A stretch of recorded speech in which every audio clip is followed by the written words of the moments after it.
Welcome to the Inside Out Money Podcast. Can't even recognize this place. Too many pieces of our past mistakes. Hi, I'm Maggie, and I believe real change starts from the inside out.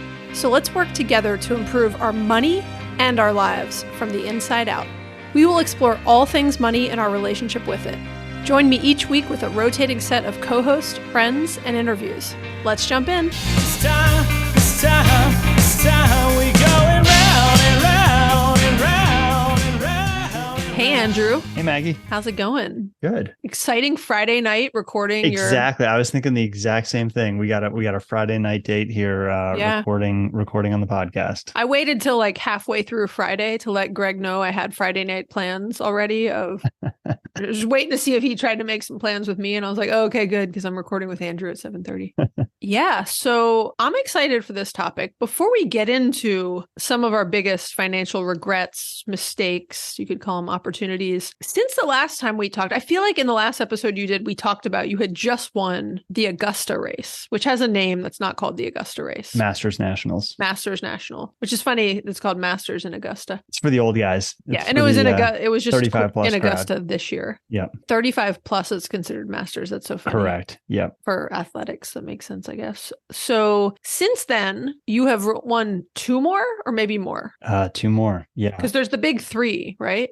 Four. Oh, there's four. So I won 3 last year, and I was trying to win all 3 of those again. And I won 2 of them in Augusta, but then USA Cycling added gravel nationals this year. So I put that on the schedule. And so I went to Gering, Nebraska, which I had never been in Nebraska before. I actually flew into Denver, and it's a 3-hour drive from Denver. And I raced gravel nationals, which was 131 miles. That photo was epic. You were like covered in a pile of dust. It was super dusty, super sandy. Yeah, it was a brutal race. Probably the hardest race I've ever done. 6 hours and 40 minutes, but I was able to pull off the win. So that was an epic day on the bike. Well, congrats. Hey, when Thank you. land like in Denver and then drive, like, are you with your team or are you just by yourself? Is it like you and your bike? This one I went by myself. Okay. No one else from my team came, so I was solo for this one. So it just depends on whether you're traveling with okay. And then I had a quick turnaround. So I flew back from Gering and had a week in between. And then I flew up to Maryland for Gran Fondo Nationals. And it was 52 degrees and pouring rain. So it was absolutely miserable conditions, one of the worst conditions I've ever had on a bike.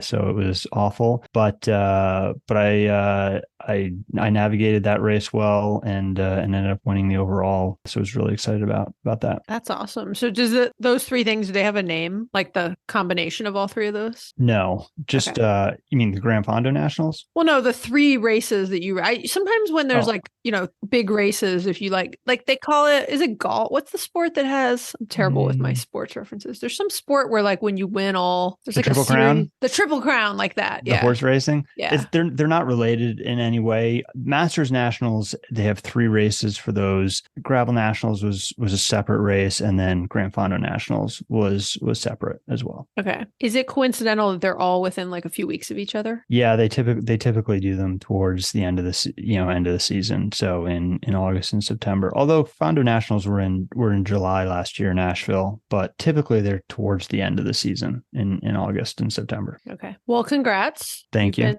very busy. I always appreciate that you squeeze in time in what is a very busy. A lot of people have busy schedules, but you're like on your bike 20 hours a week, and that's not just time that you're sitting at a desk. Like that 20 hours does probably 40 hours worth of emotional time on your body. Yeah, I enjoy these conversations. It's fun. Cool. While you were racking up the bike races, you did get a little bit of a prize. What would you call it? The last episode we did on how much you need to retire, it was officially had the biggest week of any one of our episodes since launch. Yeah, that's great. I'm there's no award for that yet. I'm not going to put you on a podium, but I could. I should make one and do that. It's good that topic resonated with people. I think as we talked about that episode, it it's kind of the essence of the question as people are striving towards financial independence and what do you need? And so it was a good topic. So I'm glad people are listening to it. Yeah, I agree. Okay, well, we'll see if this is quite as popular, but tonight we're going to talk about some of our biggest financial regrets. You could call them mistakes. You could reframe it as opportunities.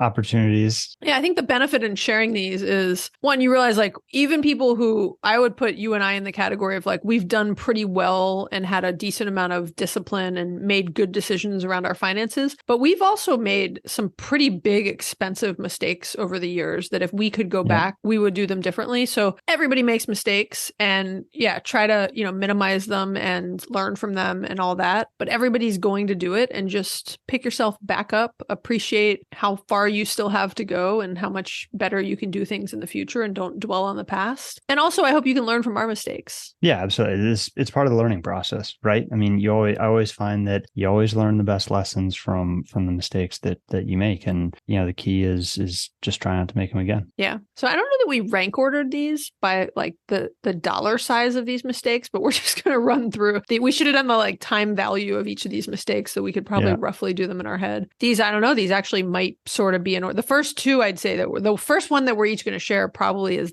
worth the most money, if I had to guess. Yeah. Okay. So what's your biggest financial regret? The biggest one was one that I discovered back about 2 years ago. And I remember it very vividly. I was driving to work and I was listening to a podcast. I think it was the FI. Choose FI? Choose FI. Yeah, I was reading the Choose FI, and they had a guest on there called Millionaire Educator. And he started talking about what he and his wife as school teachers had done. And he talking about their plan and what they were using to retire. And he started talking about a 457B plan. And it like hit me like a ton of bricks, because Crystal, my wife, was a school teacher for 20 years. And he's going on about, how basically he and his wife deferred their compensation into a 457, just like a deferred compensation plan. Yeah. And I was like, what are you talking about? And it was just shocking to me that my wife for 20 years had access to a 457B deferred compensation plan, which I've had access to one at Carter's, and I've been using it. It's been a big part of my plan. And just to know that Crystal had the same opportunity to do that, that we never took advantage of, that we absolutely could have. And it just made me realize like that,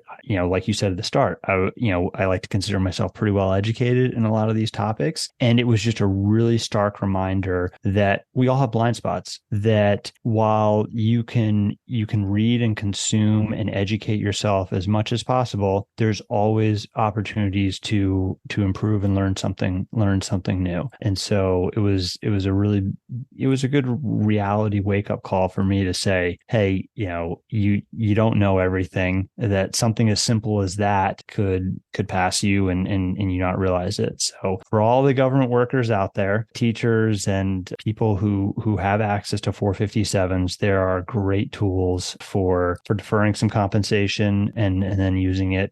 Maggie, I know you use DCP for your planning. I've used it for mine. It's just a really helpful tool to be able to defer some of your compensation in higher tax years and allow you to use it in your retirement for when you're in a lower tax bracket. Yeah. So I'm only familiar with 457s because Greg worked for 20 years for a hospital system, which is technically a nonprofit. And so I guess I didn't make that connect. Like I was thinking about Greg and like, I thought he worked for a hospital, but it's the a lot of hospitals are not all, like I guess, but are set up as a nonprofit. And so it could be that you work for a nonprofit and you're eligible for 457B. So yeah, he had one, but I didn't actually even think to add this to my list of regrets. I would also say I regret not doing DCP earlier and Greg not doing the 457B earlier, because I don't think he started doing, I could be wrong, but I don't believe he started doing the 457B until I started doing the DCP. And that is definitely something that we both could have been benefiting from earlier. Yeah. And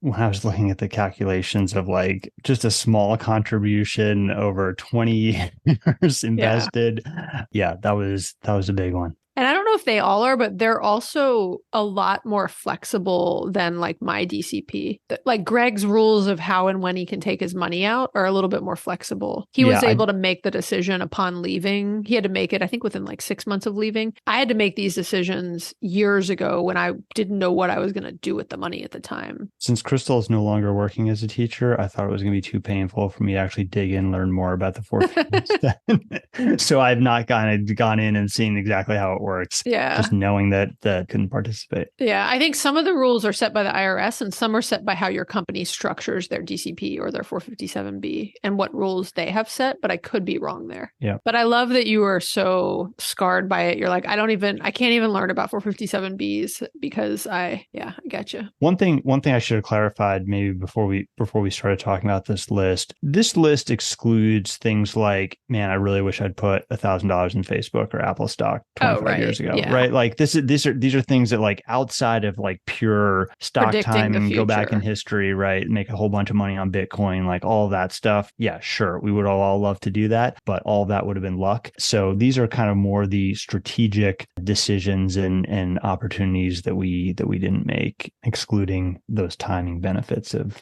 going back in time. It's funny. I had a list of 4 to 5 regrets. And as we're talking, I've already added 2 more because I remembered I was like, oh, as soon as you said Bitcoin, I was like, oh, add that to the list of regrets. But yes, you're right. This list is not if we could travel back in time and predict the future, what would we do? Right. This is stuff that we should have, or not say should have, could have known about had we been more educated on specific topics and more knowledgeable about certain things earlier in life, which again is one of the reasons why we both love doing this podcast, because I love it. And I think you get the same sense of satisfaction, Andrew, when somebody hears something and learns something and is like, oh, I had no idea I should be, putting my money in this type of fund or doing an HSA and, whatever it might be. I mean, it's super rewarding because I think we can all appreciate what it feels like to have not known something and not had some piece of knowledge earlier in life. Agreed. All right, Maggie, what's on your list? Okay. My biggest one, which I've also never fully done the math on, but the rough math in my head is this is definitely over $1 million of a mistake over the course of my lifetime. I don't know. I could be giving it too much. Mid to high six figures. That could, mid to high six figures. So my biggest thing, which I've talked about ad nauseum, so I won't go into too much detail in it, is earlier in my life, I was pretty good at saving, but I did not invest. And I was just way too cash heavy for way too long. Mm-hmm. And I did not invest small or large amounts over the years. There's years I could have done small amounts and there's many years I could have done large amounts. I mean, to know that 15 years ago, I could have taken a $10,000 bonus and put it in index funds and what it would be worth now, like that's where I'm doing my $1 million math on. Mm-hmm. There was a lot of those times over the last 20 years. And so part of it is I did not appreciate the value of time and compound interest. The other big part of it, which I've talked about a lot and is by far my biggest financial regret, is I didn't know what to do with my money. I was not aware of the simplicity of just buying index funds that tracked the market. I just didn't have that piece of knowledge. And I was overwhelmed with the options of like, I know I need to buy stocks with my money, right? That's what people do. I was overwhelmed by the options. And for a period of about 5 years, I was looking for a financial planner and I worked with a couple, had some bad experiences. And had I just known like all I need to do is put it in VTSAX or FZ Rocks, which is what I put a lot of money into, or VUG, which is another Vanguard fund. It's like on the 457B where you're like, I don't want to even like do the math on how much money that could have been worth, because in the end, it's a regret. There's nothing I can do about it. There's no big sense on dwelling on it. The only reason I bring it up is to help someone else and have them realize, do not delay. If you have extra money now and you're overwhelmed by options, you shouldn't be. Go pick a low cost, simple index fund in whatever brokerage you are already using and start buying it via the dollar cost averaging method, which we did a whole episode on, Andrew. And I think that is episode 3. Yeah. Yeah. Episode 3. We'll put a link in the show notes to it. And go do that. It's how and why to invest in index funds. And we get into more detail in that episode. So go check it out. Yeah. I think the point you make that we've talked about before, just that paradox of choice, right? And that you were really kind of frozen by all the different options. And it's almost like you can't make a bad decision when you're considering index funds, right? Like it doesn't matter which one you put it in at the end of the day. Yes, there are going to be some small differences, right? But you eliminate that all the different choices and just taking action and the beauty of compound interest and time. Really, it's time that matters, right? Yeah. And look, to be really clear for anyone who isn't going to go listen to that other episode and wants the easy option, when Andrew says like you can't make a bad choice, like if you're with Vanguard, go buy VTSAX. Don't overthink it. If you're with, let's say, Charles Schwab, which is, I've never used Charles.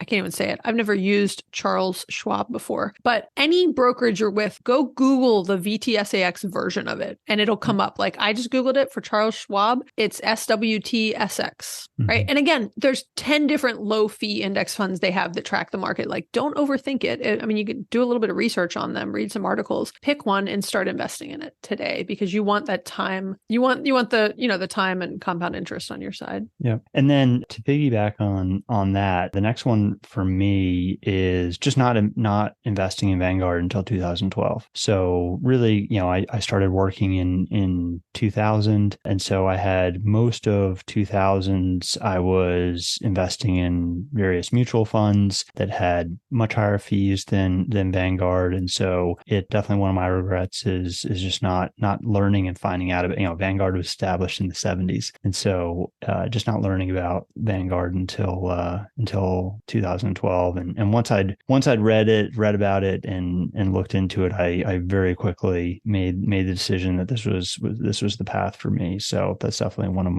my regrets. Did you sell all that old stuff that you had bought before 2012 and simplify it into what you were buying in Vanguard, or have you hung on to it?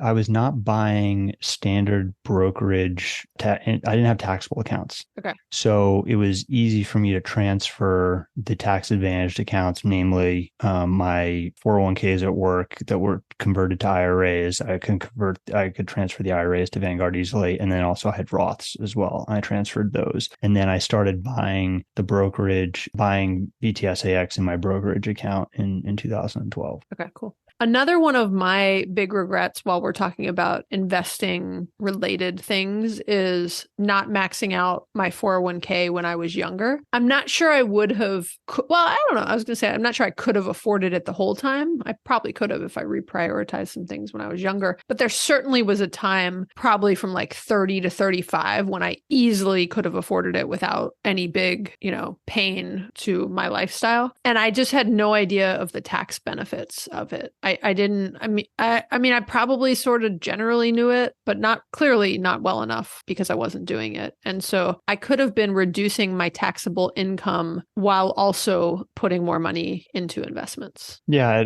I share that same one. I think the 401k is such a great account for tax purposes that definitely trying to ramp up the contribution to that faster, especially in my late 20s, I think would have been really helpful. Yeah. I was always doing what the company matched and I would just stop there. I thought that was, plenty and beyond where the value lied. I thought the value stopped there. So that was wrong. Yeah. And then kind of on a similar thread to the 401k, just not starting Roth contributions. So it was again, late 20s where I learned about the Roth. No one had told me about it. It was definitely later that I'd learned about that. And again, Roths are an even strong, I believe they're an even better option for investing once you meet your company's match on the 401k. I always recommend people go company match to the 401k, then switch over to maxing the Roth, then go back to the company 401k to get to the max on that. So,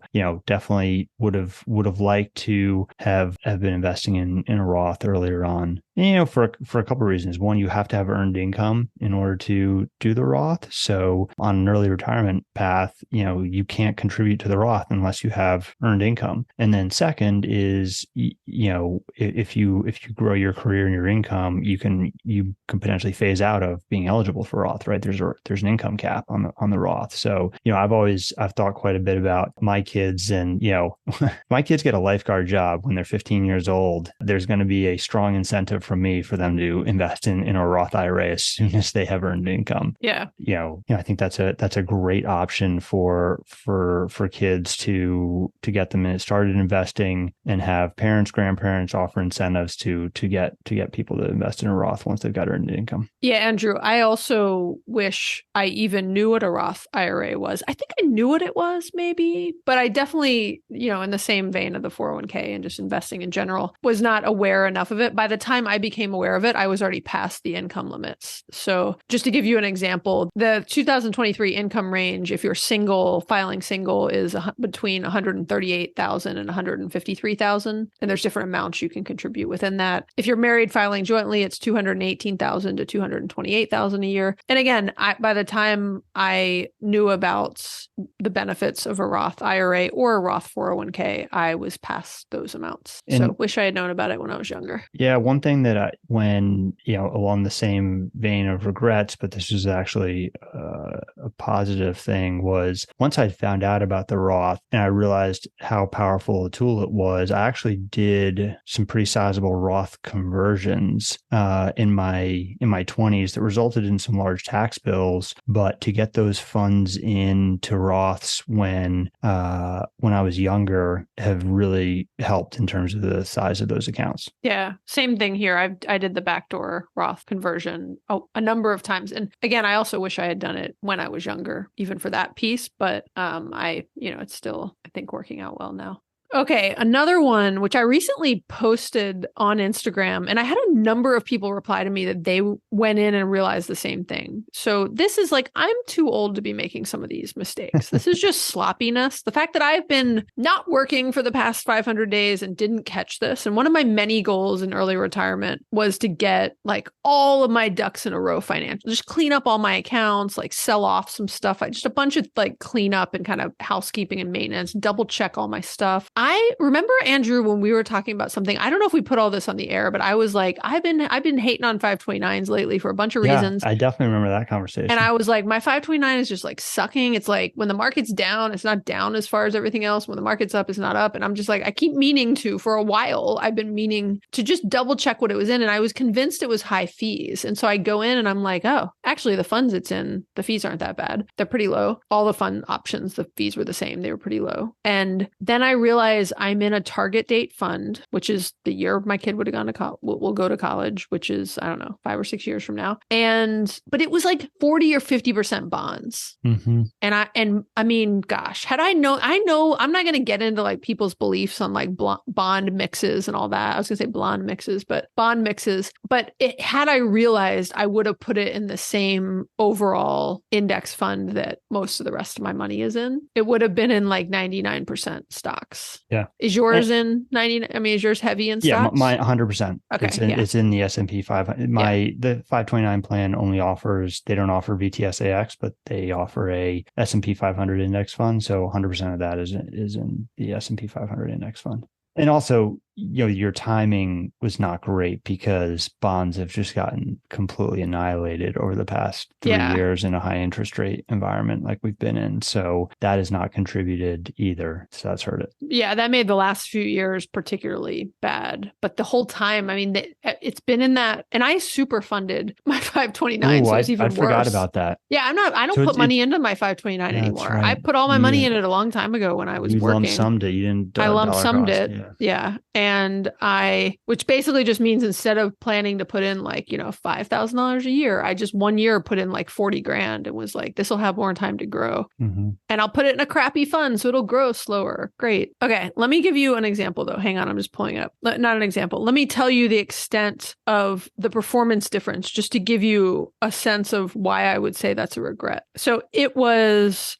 the fund that I had it in, which again was like 40 to 50% over the past, since inception, we could do a couple different numbers. 3 years, over the last 3 years, which is when bonds have really been sucking the most. The fund I was in performed at 3.14%. The fund I should have been in and knew better, like had I looked at it, the fund I would have picked, which is the one I moved it to a couple weeks ago, 9.73%. So that's like a 6% difference. And then now the since inception difference is longer. I mean, is less of a gap, but it's a meaningful gap. It's 6.7% in the target date fund I was in versus 8.7%. So I mean, that 2 percentage points, that's a lot on a big chunk of money over 10 years. Yeah. So that's why it falls in the regret category. And for what it's worth, I had the same regret on my 401k for a long time. I remember sitting with Mike at some point, and my 401k was in a target date fund also, which was the exact same situation as my 529. So I know better. I knew better. I just was a little bit kind of disorganized and not on top of double checking all these accounts. And I moved all of my 401k at the time when it was sitting with IHG to VUG, which is VUG, which is a Vanguard. It's basically a growth index fund. So it's a higher percentage of tech stocks. It's a little bit more aggressive than VTSAX, but it is done well for me. And then when I had to move it all when I left IHG and I had to rebuy, the market was like a little funky. And so I diversified it a little bit more. So it's not all, it's probably 70% in VUG and the rest in the equivalent, Fidelity's equivalent of VTSAX, which is FC Rocks. Okay, that's a lot of investing stuff. Let's move on to some financial regrets outside of the investing space. Yep. So this next one is what you and Liz just talked about a lot about last week. Yeah, HSAs. On HSAs. And so I don't think I moved to a high deductible healthcare plan until I was in my early 30s, I want to say. I pretty much, whenever the annual enrollment came around, I pretty much always signed up for the gold plan for my healthcare. I was like, healthcare is important to me. I want to make sure I'm getting good healthcare. And I just like defaulted to, I'm going to do the gold plan. Now, the cost difference between bronze, silver, and gold as an individual was on the smaller side. But I pretty much did that all through my 20s. And even when Crystal and I got married and we got on the same plan, we were doing the family plan, then the numbers got bigger. But all through that time, I was just kind of every year, I just sign up for the gold plan. But luckily, Crystal and I are relatively healthy. And so,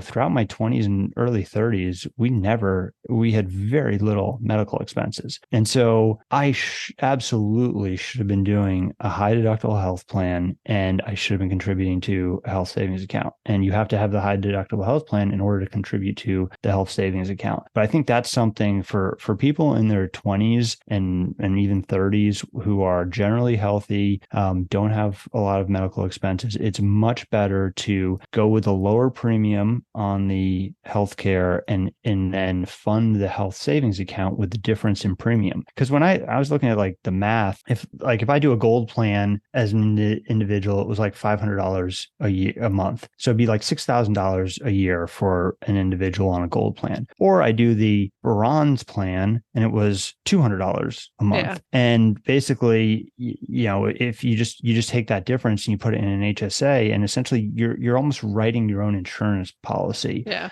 And if you build up your health savings account to have a big enough buffer in there, essentially you want your health savings account to get to be as high as your annual deductible. So then if you have a major catastrophic medical issue, you can then use your health savings account to pay for your high deductible, essentially. Right. And then if you don't have that in a year, then it just keeps growing and rolling over, right? So, and it doesn't go away like a premium, right? A premium is just flushed down the drain. And so that's, I highly recommend going that route and essentially self-insuring with a health savings account. And so even since you guys have had kids, you've stayed on high deductible plans. Yeah, when we knew we were going to be having kids, we switched to the gold plan for when the kids were being born. We did the math on that, and it made sense for that year. The years in which our kids were born, we were on the nice gold plated plan, which we talked about in that episode of certainly time it like that. You don't need to be on a high deductible plan every year. If you know you're going to have a baby, if you know you're going to have some big surgery,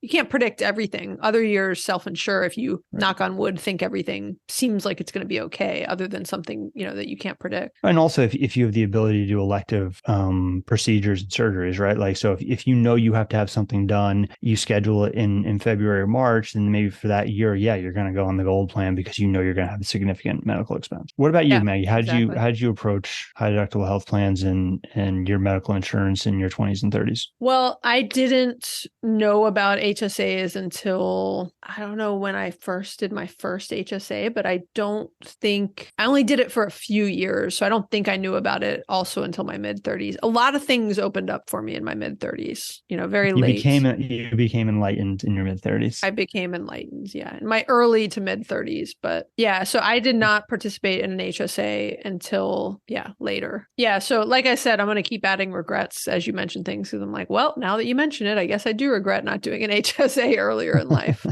Because you're right. If you're in a decent financial position to be able to deal with unexpected emergencies and things, which you can also use your HSA for once it's built up, right, you're essentially, by having a high deductible plan, you're taking the savings that you're getting from a lower premium and you're saving them. So if you're disciplined enough to actually save that, and again, the goal is you're putting it into the HSA and thinking about it that way, it's a great power move, as we discussed. And you can go back and listen to Liz and I talk about HSAs for a whole hour. Okay, I said we were done with the investing regrets, but I will say, when you mentioned Bitcoin earlier, I was like, you know what? I'd add Bitcoin to my list of regrets, because I don't think I know this one. I'm excited to hear this one. Well, it's like once you get some knowledge, it's dangerous, Mm-hmm.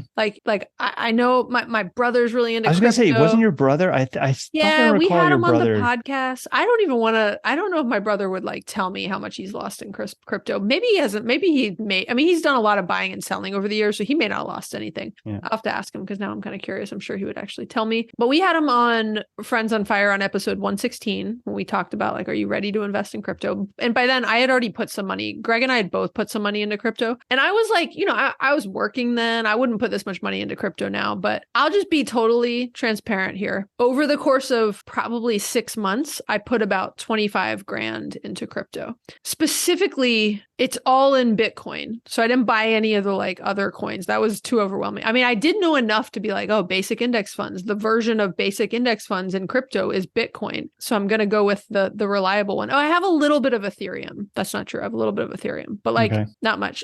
Guess what my 25,000 is worth right now?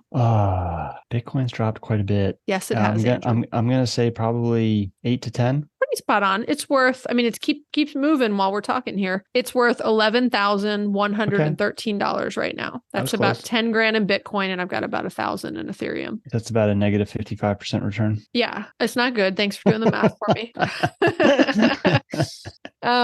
I've considered, this would be a fun topic. You can just a little micro topic here. You tell me what you would do. I have considered selling it multiple times. 100%. Well, okay, but I hear you're 100%. You didn't even say 99, so I shouldn't even get my 1% butt in there. But part of me is like, you know what? I've already lost so much. It's like I'm in Vegas. I've already lost so much. What if it turns around? At this point, I've just sort of written it all off as a loss. I don't even remember how to access it half the time. It's not in my normal investment accounts. But the other day I was like, I should just sell this crap and put it in an index fund. So I have this conversation with my mother a lot. I'm very well versed in this conversation. Okay, does she own Bitcoin, or she does not own Bitcoin? Similar point though. Similar point. And this is all about sunk cost. Yes. And the best way to think about it is, if you had $11,000 in cash sitting on your desk right now. No, today, I would not rebuy Bitcoin. Would you rebuy Bitcoin? That is a great question. If the answer is yes, you hold on to the asset. If the answer is no, you sell the asset. That is it's a as great simple point. As that. Okay, but last week it was worth 13,000. So maybe I'll just wait for it to get back up to.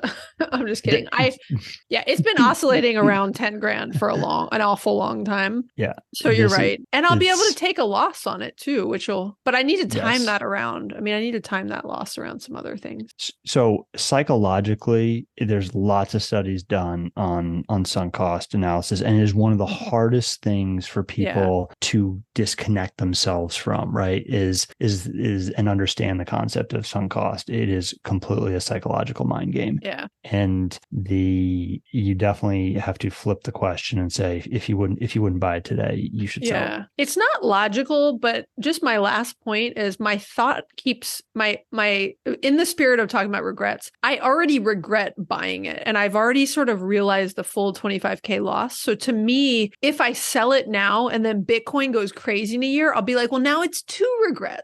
Well, let me try. I'll put it another way. One, it's not just the 25K loss, right? It's the opportunity cost of what that 25K You're right. would have You're been right. in VTSAX. So it's actually Or greater. even in my savings account, which is Or in getting your savings account, 5.3% right yes. now. That's And fair. so the argument against, well, what happens if Bitcoin goes through the roof in the next 3 years? Well, yes, it could happen, but it's not like you would take that $11,000 and stick it under your mattress, right? You Yeah. would take that $11,000 and you would invest it in VTSAX, and you take that $11,000 and it's now back in the game of, I'm getting the market returns. And that's all I care about, is getting the market returns. I don't want to beat the market. I don't want to underperform the market. Yeah. I want the market returns. Yes, that 10 grand at a 7% interest rate for 10 years is going to become 20 grand. Correct. And if I don't, it's going to just sit here and probably become nothing. Maybe it'll become 30,000 and I'll really, regret, but the odds are it won't at this point. That is correct. Okay. Well, we should just rename this episode Andrew convinces Maggie to sell her Bitcoin. Sell Bitcoin. Yeah. Yep. Should Maggie sell her Bitcoin? I look forward to the phone screenshot of you sending me tomorrow of your transaction confirmation of your Bitcoin being sold. Okay. I don't know if I can sell it on the weekend, but I probably can because Bitcoin's not on the Bitcoin you can sell whenever you want. Right. I can sell whatever I want. It's moving as we speak. It's actually probably like lost money since we've been talking about this. Yep.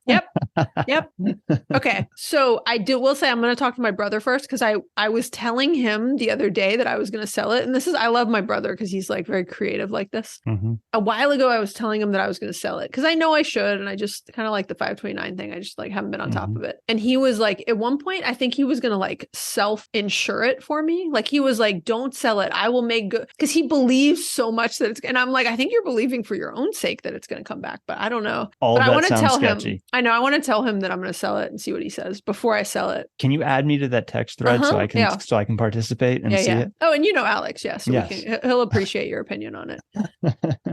Okay, what other regrets you got? Anything bigger than Bitcoin? Yeah, actually, this one is bigger than Bitcoin. And this is kind of funny given what you've just done. So that could be, we could be going anywhere with that. Right. We could be going anywhere on this. I made all sorts of bad financial decisions. Yeah. Let me get my years right here. So in 2013, Nissan came out with the Leaf, an all-electric car, one of the first all-electric cars, and they offered this crazy lease deal. And it was like free, basically. It was the free Leaf, right? And so if you lived in Atlanta, you got the Georgia State Assembly was not thinking very smartly on this one. They approved a $5,000 tax credit on electric vehicles, and they didn't exclude leases on it. So literally, you could lease a Leaf on a 2-year lease for almost $5,000, and then you get a $5,000 tax credit. So literally a tax credit, not like a full tax credit, like $5,000 deduction.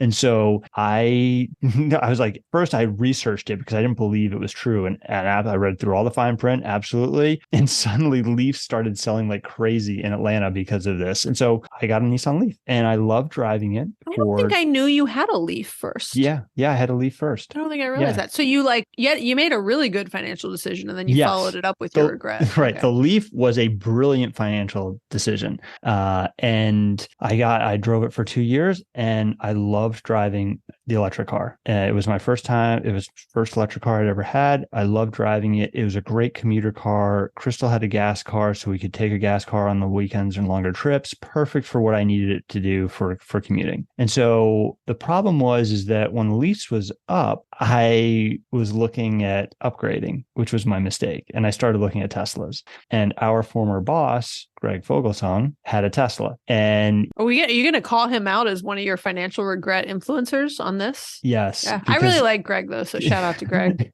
He basically peer pressured me into getting a Tesla. You deserve one, you need one. Right. They're really fun to drive. I actually ended up buying the Tesla while sitting in his Tesla. I'd found one we took a drive up to his lake house, and after driving it basically on the way home, I decided to buy one. And so did you buy a new or used one? I bought a used Model S. So the original sticker on it was $100,000. Luckily, I did not take the depreciation hit on that. It was a 2013. It was 2 years old. It had 17,000 miles on it, and I bought it for $62,000. Okay. And it was an awesome car. Did you love driving it? I loved driving it. It was a great great car, very little maintenance on it. And I loved driving the electric car. But when I look at it from a financial perspective, I kept it for 5 years, and I traded it in for $22,000. So basically it lost $40,000 in 5 years, which isn't terrible. And, but I look at, what if I had taken that $60,000 and I'd put it into VTSAX over 5 years, right? It certainly wouldn't have lost $40,000. It would have gained the timing in which I'd from 2015 to 2020 was a very bull market. And I think it probably would have grown to over $100,000. And so I think through would I rather have $100,000 in VTSAX, or would I rather have the $20,000 Tesla to trade it in? I liked driving the car for 5 years, but did I like driving it for $20,000 a year? No. And so, I ended up trading the Tesla in, and I got a 2018 RAV4. And so definitely downgraded my car. You also did that around when you were cycling a massive amount. Correct. Yes. You were like, I don't need a fancy car. I'm literally riding my bike to work. I ended up buying a bunch of bikes, and I ride my bike to work now. So, I very rarely drive my car. And so, but yeah, if I look at it from that perspective of, there was no need for me to have a $60,000 Tesla. And, it was not a super smart financial decision. Yeah. So if I had to go back in time, I would have adjusted that one. Yeah.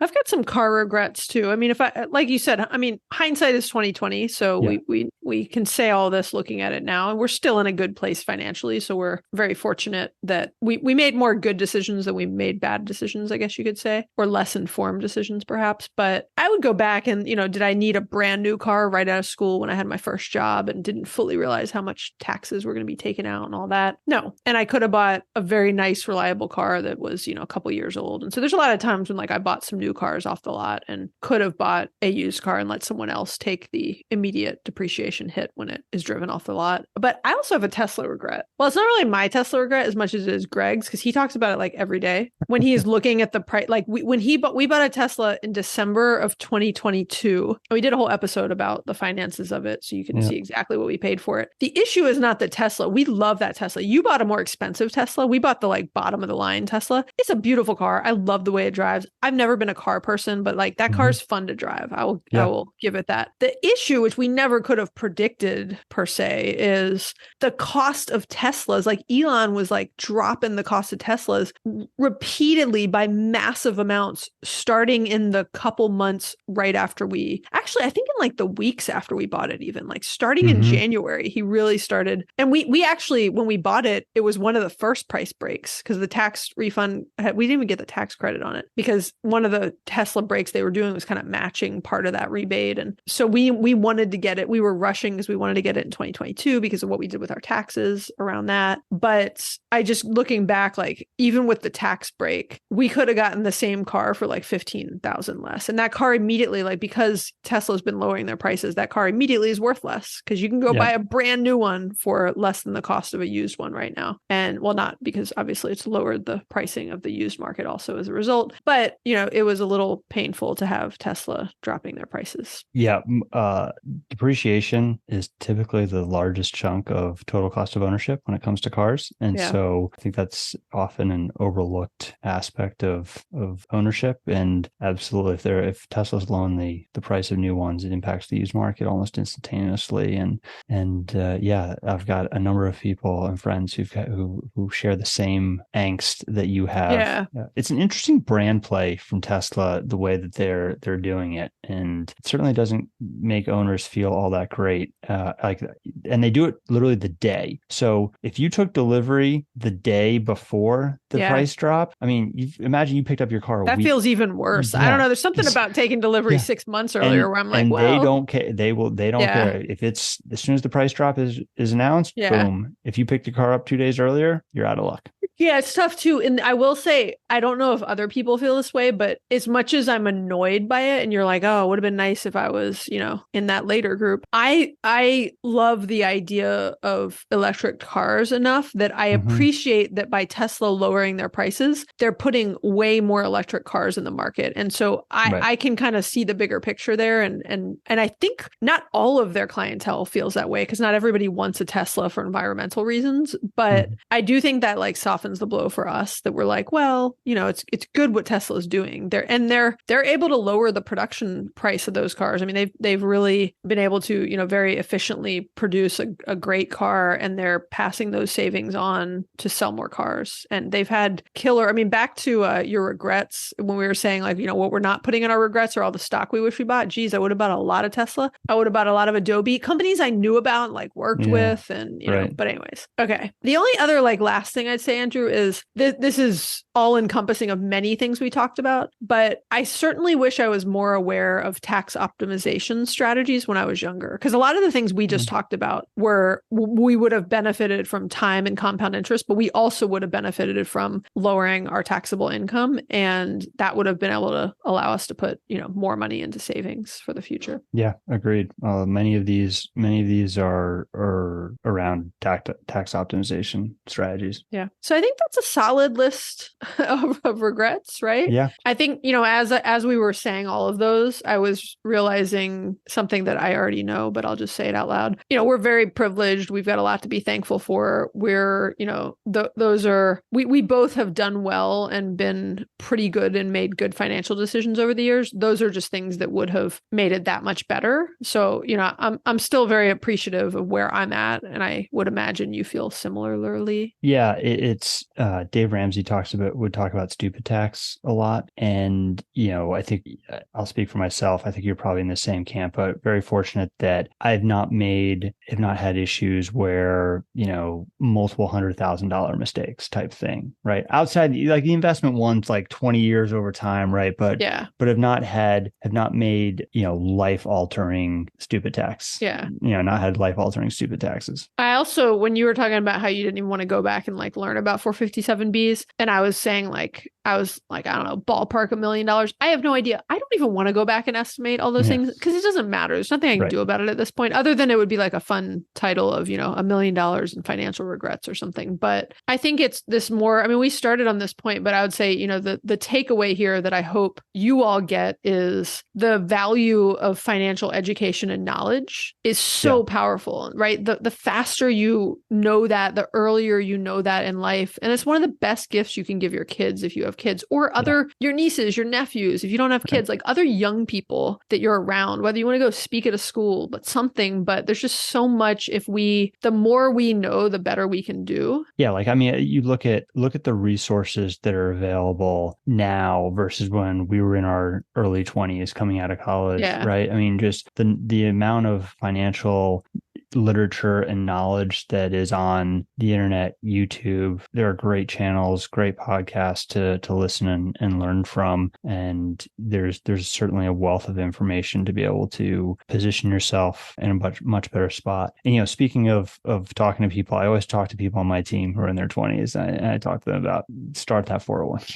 Yeah. Make sure you're investing in at least the company match. Yeah. I used to love doing these talks at work because you can hit a much younger audience too. The other thing that I would say, which you might notice is a theme from all of the regrets Andrew and I just shared, is all of the things we wish we had done were very basic, simple activities, right? And we've talked about these in a number of the episodes we've done on Inside Out Money, particularly the episodes that Andrew and I have done together. You'll notice we didn't share a bunch of things where we're like, oh, we bought a timeshare. That's also not great. Right. But like, we weren't doing, like pyramid schemes of trying to sell something. We weren't getting marketing. Right? Yeah, I couldn't think of the word multi-level marketing. Thank you. We weren't getting sucked into like get rich quick schemes. Yeah. And I'm not knocking that stuff. I'm just saying, had I done any of those I'll things. knock it.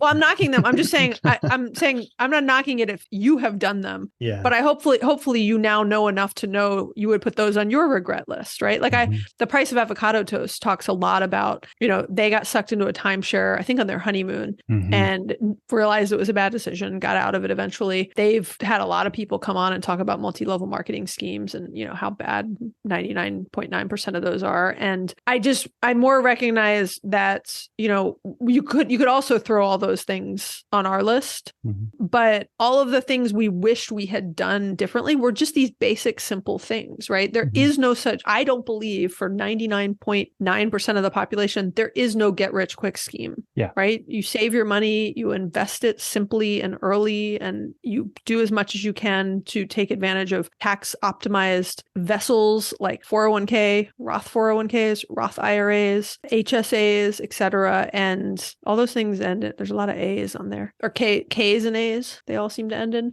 But it's this basic, simple stuff. It's not rocket science. Yeah, like coming back to the simplicity, my favorite book of all time, The Simple Path to Wealth, right? Simple and streamlining accounts, it making things simple is very helpful and can really help you navigate and avoid making a lot of mistakes, right? The more complex things get, it's completely not intuitive, but the more complex a financial arrangement, the more complex a financial transaction or a deal you're trying to do, whether it's for just really complicated tax purposes or there's lots of different, investors involved, and if it's a hard concept to understand, have your radar up and be on high alert, because the more complex something is, it's typically that complexity is there in order to try and trick you. And so, I think like coming back to some of the regrets and the mistakes or opportunities, like I don't feel like I've been swindled for something, right? Yeah. Like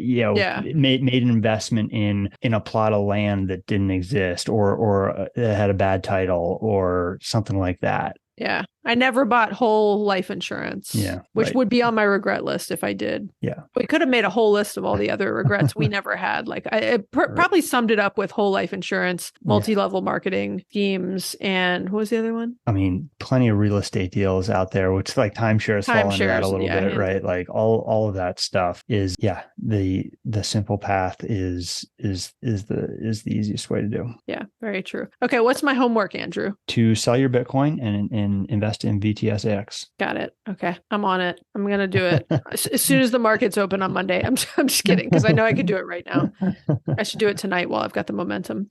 Okay, I think we can wrap this one up. Thank you guys for listening. We know your time is limited and valuable. We appreciate you spending some of it with us. If you have enjoyed today's episode and enjoyed hearing us talk about our regrets and missed opportunities, please give us a written review on Apple Podcasts, or you can leave us a rating on Spotify. Also, we really appreciate it. We also encourage you to share this episode with a friend or family member to encourage ongoing discussions about money. You can also subscribe wherever you listen to podcasts. If you have thoughts or questions, we'd love to hear from you, and you can leave a voicemail or text us at 404-981-3370 or hit us up on Instagram. I love it. Okay. Hopefully we have fewer regrets to share when we do some episode like this 10 years from now. Absolutely. Okay. Thanks, Andrew. Thanks, Maggie. Bye. Bye.